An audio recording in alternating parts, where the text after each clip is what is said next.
Hello there, baseball card fans.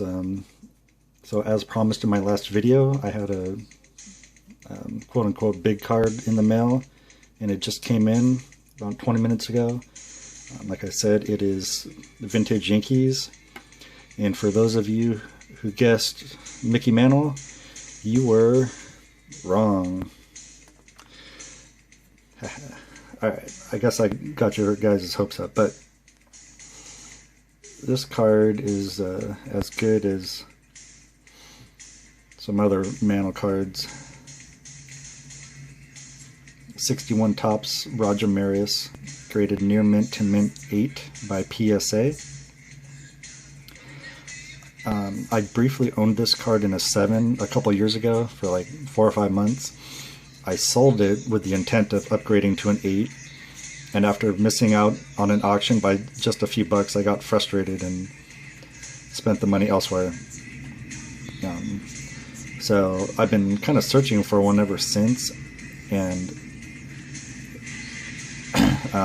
last week just so happened that, one, I had the money, and two, there was a card that was there was a buy it now or best offer for a reasonable price, and the centering is phenomenal.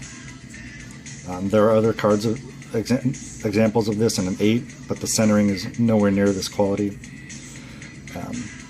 So like I said, it was a buy it now best offer. I sent the guy one offer, and he countered.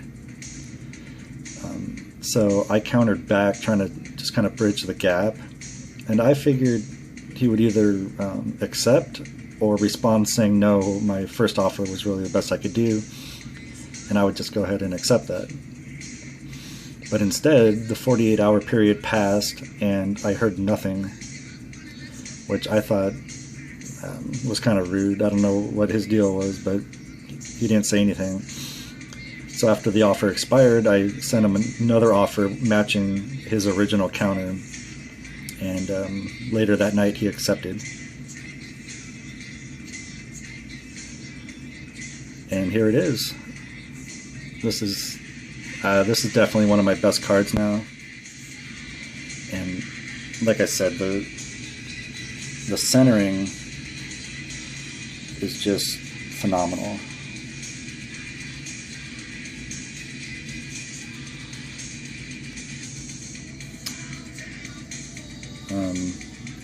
As far as I can tell, it's 50-50 left to right, or damn near, and top to bottom might be 55-45, and it's just a little bit low. But certainly the centering on the front is gem mint 10 quality. It got an 8 because a couple of the corners are slightly touched. There's a couple of defects, or not so much defects because it didn't get a qualifier, but there's just a couple of spots, most notably on his left cheek. There's a dot that you might see, and then there's a couple of spots on his ear that aren't very noticeable, but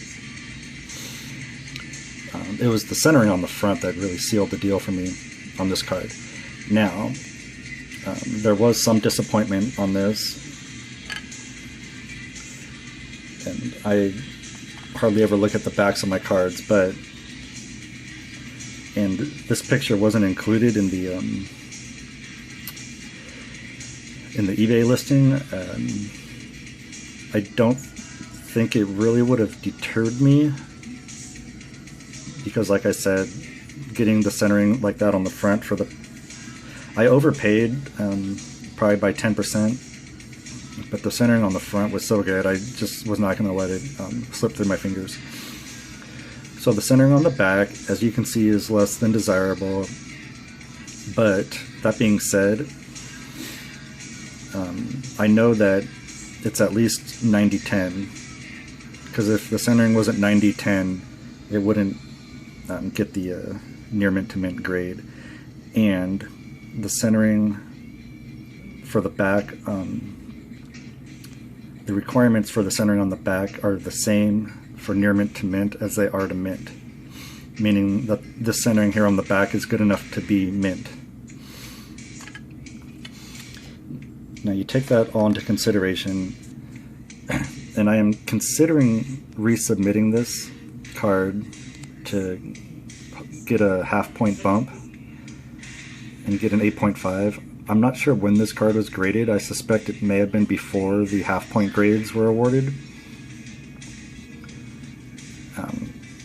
And I know for a fact that the most important factor in the half-point grades at near mint and above is the centering, and the centering is there. I don't know how the grader will feel about the centering on the back, but it's good enough to be mint, and I think if it's good enough to be a 9, it should be good enough to be an 8.5.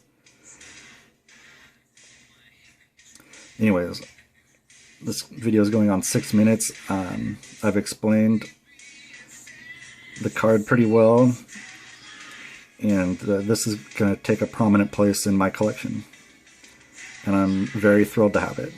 So thanks for watching. I hope you enjoyed seeing this card as much as I've enjoyed showing it to y'all, and stay tuned for more videos. Thanks guys, see you.